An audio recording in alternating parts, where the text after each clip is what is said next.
بسم اللہ الرحمن الرحیم۔ السلام علیکم ناظرین، میں ہوں حسن سبحانی، آپ دیکھ رہے ہیں میرا یوٹیوب چینل۔ کچھ عرصہ قبل قربانی کے جانوروں کو لے کر بازاروں میں، گلیوں میں، سڑکوں پر ایک رونق ہوا کرتی تھی۔ آج مجھے وہ رونق، وہ چہل پہل کہیں نظر نہیں آ رہی۔ اس کی سب سے بڑی وجہ جو مجھے نظر آتی ہے وہ مہنگائی ہے۔ مہنگائی اس قدر بڑھ گئی ہے کہ عام آدمی کا قربانی کرنا خاصا مشکل نظر آ رہا ہے۔ میں اگر اپنی بات کروں تو یہ میرے لیے بھی کچھ مشکل ہوتا جا رہا ہے۔ 9-10 سال پہلے جب میں حج پر گیا تب سے لے کر پچھلے سال تک تو قربانی میں نے کی۔ اس سال ابھی تک کچھ سمجھ نہیں آ رہا میں کیا کروں، پتہ نہیں قربانی کر پاؤں گا یا نہیں۔ 1-2 دفعہ منڈی جانا ہوا لیکن خالی ہاتھ لوٹنا پڑا۔ میں نے جانوروں کو دیکھا، ایک تو ان کے دام بہت زیادہ تھے، کچھ جانور کافی ہٹے کٹے تھے۔ ہٹے کٹے جانور پر کچھ بات ہو رہی تھی تو مجھے کچھ لوگوں سے پتا چلا، کچھ لوگوں نے مجھے بتایا کہ یہاں پر یہ کچھ ہو رہا ہے۔ ایک جرنلسٹ ہونے کے ناطے بہت ساری خبریں مل جاتی ہیں۔ لوگوں نے بتایا یہ بکروں کو انجیکشن لگا کر ان کا وزن بڑھا دیتے ہیں، بکروں کو ڈھیروں لیٹر پانی پلاؤ، انجیکشن لگاؤ اور لاکھوں کماؤ۔ یہ کچھ ہو رہا ہے ہمارے اس پاکستان میں۔ یہ سب کچھ ہو رہا ہے لیکن کوئی پوچھنے والا نہیں۔ اگر آپ ان سے پوچھیں کہ اس جانور کا اتنا وزن کیوں ہے تو وہ یہ کہتے ہیں کہ ہم بکروں کو دیسی گھی، مکھن کھلاتے ہیں۔ ایسا بھی سننے میں آیا ہے کہ بکروں کو سٹیرائڈ انجیکشن بھی لگائے جاتے ہیں اور وٹامن کے انجیکشن بھی لگائے جاتے ہیں تاکہ جانور صحت مند اور تندرست نظر آئے۔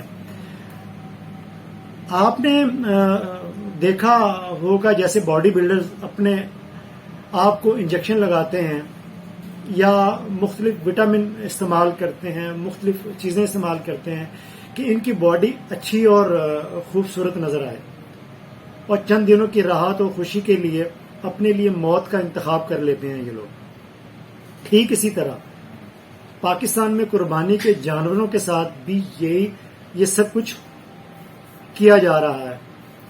انتہائی مہنگے اور کبھی جسامت کے حامل جانوروں کو دراصل ایک سال میں نہ جانے کتنے انجیکشن لگائے جاتے ہیں، جس کی وجہ سے یہ بہت بھاری وزن دار ہو جاتے ہیں۔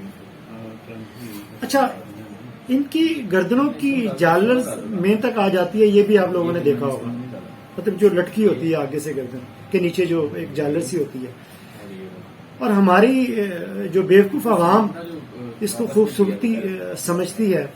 ان جانوروں کی کھال کو چمکدار بنانے کے لیے اور جسم کو سڈول کرنے کے لیے بہت ہی مہنگے اور خطرناک قسم کے انجیکشن لگائے جاتے ہیں، اور سال بھر میں ان کو کھانے کے لیے ایک مخصوص قسم کی فیڈ بھی دی جاتی ہے، اور یہ عوام کو بتایا جاتا ہے کہ یہ جانور بادام، پستہ، کاجو کھا کر ایسا ہوا ہے۔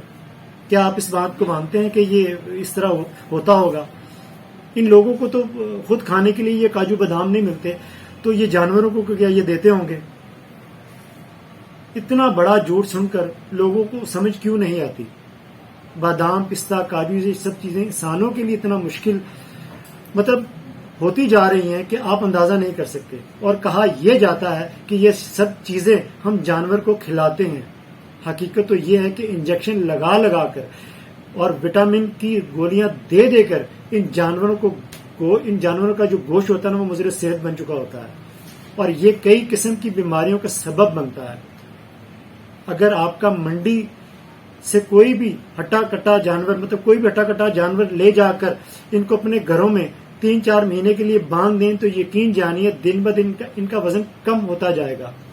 4 مہینے گزرنے کے بعد ان کی اصلی حالت آپ کے سامنے آ جائے گی۔ انجیکشن اور فیڈ کی جو اثرات ہیں وہ ختم ہو جائیں گے۔ جانور جب اپنی اصلی حالت میں آ جائے گا تو پھر آپ کو اندازہ ہوگا ہمارے ساتھ یہ کیا ہوا ہے۔ جو لوگ حج پر گئے ہوں گے انہوں نے یہ چیز مطلب نوٹ کی ہوگی۔ میں جب حج پر گیا تھا تو میں نے یہ چیز دیکھی تھی، انہوں نے بھی یہ دیکھا ہوگا، وہاں سب بکرے چھترے ایک جیسے ہوتے ہیں۔ پاکستان میں جس طرح 2 نمبری کی جاتی ہے، یہ جانور بیچنے والے آپ کو حیران کر دیں گے کہ آپ کسی کا دان ٹوٹا ہوا ہے تو وہ ایلفی کے ساتھ اس کو جوڑ دیں گے. اگر کسی کا سینگ ٹوٹا ہوا ہے تو وہ ایلفی کے ساتھ اس کو جوڑ دیں گے, یا کسی بھی چیز کے ساتھ وہ اس کو جوڑ کر آپ کے حوالے کر دیں گے. میرے ساتھ بھی اس طرح ہوا. ایک دفعہ میرا جانا ہوا منڈی ایک دوست کے ساتھ. ایک لڑکا میں نے دیکھا جس کے ہاتھ میں ایک بکرا تھا اور صحت مند بکرا تھا. اس کے ساتھ ہم نے بات چیت کی. بکرا جو فائنلائز ہمارا ہوا اس کے ساتھ ہم نے اس کو پیسے دیے اور بکرا ہم نے خرید لیا. مطلب وہ بکرا ہمیں اچھی حالت میں نظر آ رہا تھا. خیر جو بھی بات ہوئی ہم نے بکرا خریدا. اس لڑکے کے ساتھ مطلب ہم نے جو پیسے پکڑائے اس لڑکے نے فوراً پیسے پکڑے اور نکلنے کی. اور ہم بھی وہاں سے نکل گئے. کچھ دور جانے کے بعد جب میں نے بکرے کے سینگ کو پکڑا تو اس کا سینگ میرے ہاتھ میں تھا. واپس جا کر ہم نے لڑکے کو کافی ڈھونڈا لیکن وہ ہمیں نہیں ملا. لہٰذا مہنگے اور کبھی جسم کے جانور کو خریدنے سے گریز کریں اور اپنی قربانی ایسے جانوروں کا انتخاب کریں جس کو قدرتی غذائیں کھلائی گئی ہوں. یہ اکیلے مطلب جہاں زیادہ جانور بک رہے ہوں, ایک اڈا لگا ہو, وہاں سے آپ جانور خریدیں. یہ اکا دکا جو جانور لے کے کھڑے ہوتے ہیں نا, تو تھوڑا سا کوشش کریں کہ اگر آپ ان سے جانور لیں تو اچھی طرح ان کو دیکھ لیں. یہ سب کچھ بتانے کا مقصد یہ تھا کہ آپ کے پیسے جو ہے نا وہ ضائع نہ ہو. آج تک کے لیے اتنا ہی. آپ سب کا بہت شکریہ. اللہ حافظ.